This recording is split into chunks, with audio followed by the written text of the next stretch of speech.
How to get rid of Android search lock screen. Hi friends, welcome to TechSolve. In this short video, I will guide you on how to get rid of Android search lock screen. This process is easy and straightforward, so let's jump right into it. Alright, now follow the step to learn how to do so.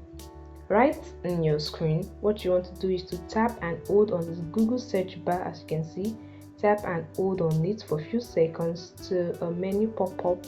You can see the resize icon with the resize option. You can see the X icon with the remove option. So to get rid of this search bar, what you want to do is to tap on the remove option. As you can see, it has been removed from your screen. And that's it guys. It's very easy to do. I hope this video helped you. Please like this video and subscribe to the channel. Also hit the notification bell to get notified when more useful content like this are posted. Bye guys, and see you in the next video.